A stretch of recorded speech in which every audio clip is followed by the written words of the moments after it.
Եվ այս հարվածից հետո ռուսական եկեղեցին խոսում է սրբավայրերի համար հոգ տանելու, այստեղ Ուկրաինայում եկեղեցին պաշտպանելու մասին։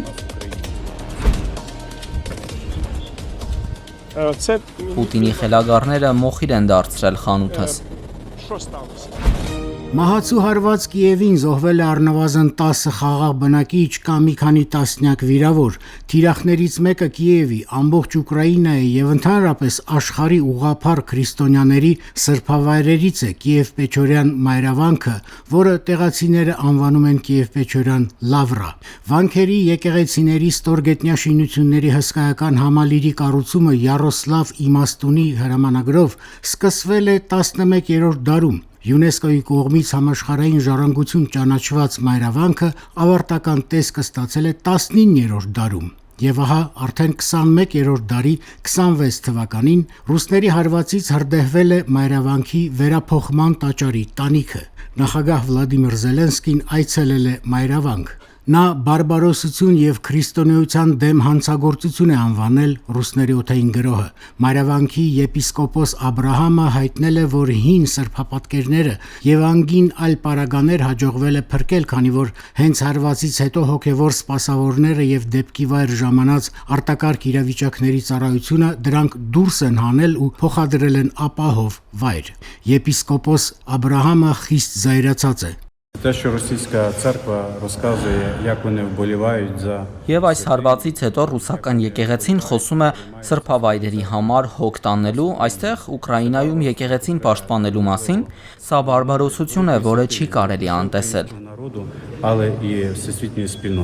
Եպիսկոպոսը կոչ է անում միջազգային հանրությանը վճռականորեն արձագանքել եւ դատապարտել Ռուսաստանի գործողությունները։ Ռուսները մշակութային օբյեկտներ են թիրախավորում։ Հարվածի է ենթարկվել Դովժենկոյի անվան հայտնի կինոստուդիան, որտեղ հրդեհի հետևանքով ոչնչացվել է Ուկրաինայի հագուստի ամենահին եւ ամենամեծ հավաքածուն։ Ստուդիայի պահեստում գտնվել են մոտ 3 միլիոն տեսակի զգեստներ։ Դա անվերադարձ կորուստ է։ Բացի այդ, ռուսները հարվածել են ազգային մշակութաստեղծագործական եւ թանգարանային համալիրին, որտեղ հրդեհվել է 1000 քառակուսի մետր տարածք։ Ոչնչացվել են նաեւ սովորական հիմնարկներ ու խանութներ, դրանցից մեկի արդեն երբեմնի սեփականատերը 81-ամյա Արկադի Բորտյուկն է։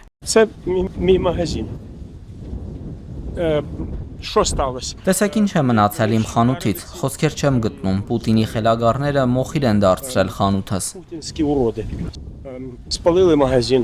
Եվ մինչ ռուսներն ու ուկրաինացիները շարունակում են միմյանց հարվածել, Եվրոպական միությունում աստիճանաբար ուրվագծվում է Ուկրաինայի եւ Մոլդովայի անդամակցության հեռանկարը։ Եվրոպական միության արտգործ նախարարները Լյուքսեմբուրգում ի պաշտոնե սկսում են գործընթացը, որի ավարտին Ուկրաինան պետք է միանա հին մայրցամաքի ամենահզոր քաղաքական տնտեսական կառույցին։ Իհարկե Կիևում երազում են ՆԱՏՕ-ին միանալու մասին, սակայն այսօր Վաշինգտոնը պնդում է, որ դա հնարավոր չէ։